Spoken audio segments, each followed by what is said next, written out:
Assalamualaikum warahmatullahi wabarakatuh. Dalam video kali ini, saya akan mereview atau membahas mengenai isi buku Filsafat Hidup Bahagia, Wejangan Ki Ageng Suryo Mentaram Jilid 1. Buku ini merupakan kumpulan dari seri-seri Wejangan Ki Ageng Suryo Mentaram yang pernah diterbitkan oleh Yayasan Idayu. Wejangan Ki Ageng Suryo Mentaram yang dihimpun ke dalam buku ini terdiri dari 3 jilid. Pada mulanya berupa ceramah-ceramah yang disampaikan dalam bahasa Jawa di berbagai kesempatan dan tempat oleh putra beliau, Dr. Gerangsang dan Ki Oto Wastika serta kawan yang lain. Ceramah-ceramah tersebut dikumpulkan kemudian diterjemahkan ke dalam bahasa Indonesia. Dalam jilid 1 ini dimuat 12 bab yang masing-masing mengupas masalah yang berbeda, walaupun di dalamnya terdapat kaitan dan persamaan antara satu dengan yang lainnya. Bab 1 berjudul Wejangan Pokok Ilmu Bahagia. Judul ini diterjemahkan dari buku asli yang pernah diterbitkan, yaitu Wejangan Kauru Beja Saweta. Dalam bab ini, pengetahuan kejiwaan dikupas berdasarkan hukum alam yang nyata, yang memungkinkan orang dapat membina hidup yang tentram, damai, dan bahagia. Bab 2 berjudul Ukuran Keempat. Semula hanya dibicarakan dan diceramahkan di berbagai tempat. Kemudian setelah didiskusikan, barulah ceramah itu ditulis.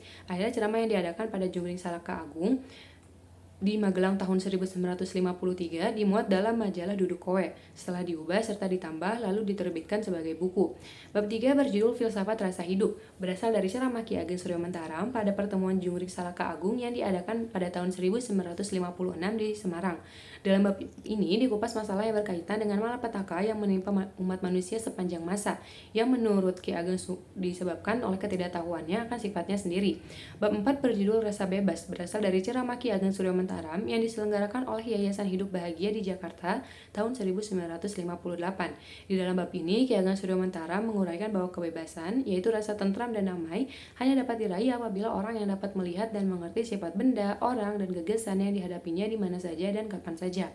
Bab 5 berjudul Rasa Unggul, membeberkan betapa manusia menyibukkan diri dengan soal keunggulannya dalam berbagai bidang, sehingga melupakan tugas hidupnya yang pokok, yakni untuk meraih kedamaian dan kebahagiaan hidup bersama.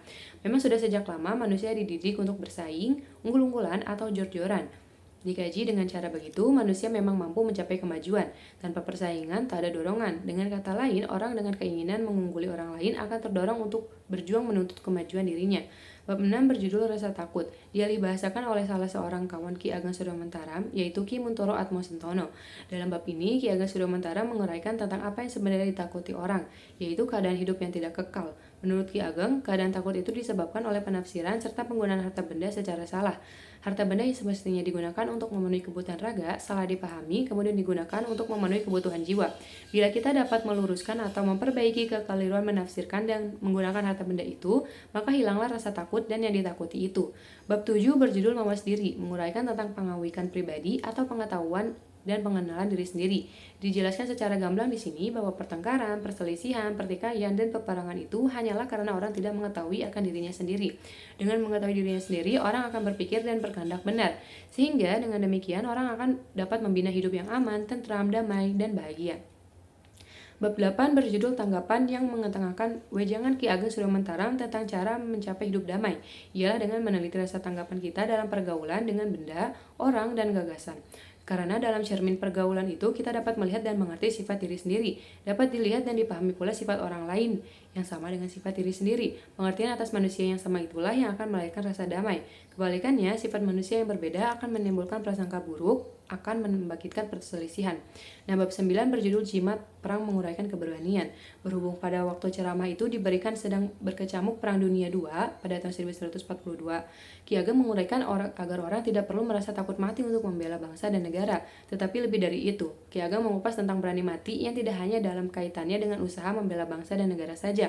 Menurut Ki Ageng Suryo Mentaram, orang berani mati itu hidupnya tidak rewel, tidak serakah, tidak iri hati, dan tidak pula bersikap tidak puas. Orang yang berani mati itu suka hidup damai, sedangkan orang yang takut mati hidupnya rewel, serakah, iri hati, dan suka bertikai. Jadi berani mati berarti berani membuang sifat yang mementingkan diri sendiri dan berani mengesampingkan pamrih dalam segala perbuatan. Bab 10 berjudul Rasa Manusia, menerangkan bahwa di dalam diri kita ini terkandung rasa manusia dan rasa hewan atau sapi. Perbedaan antara kedua rasa itu diterangkan sebagai berikut. Bahwa rasa manusia melahirkan setiap tindakan yang berdasarkan pada pengertian, sedangkan rasa hewan melahirkan tindakan tanpa dasar pengertian. Rasa hewan itu pada diri seseorang jika dibiarkan saja, maka ia akan bertindak merugikan orang lain dan membentuk sikap mental yang rendah. Maka sapi itu perlu digembala agar tidak berbuat semaunya. Demikian pula halnya manusia yang pada dirinya telah berkembang rasa hewan itu harus digembalakan. Bab 11 berjudul Seni Suara. Dalam ceramahnya yang berjudul Seni Suara ini, untuk pertama kalinya, Ki Ageng Suryo Mentara menggunakan bahasa Indonesia.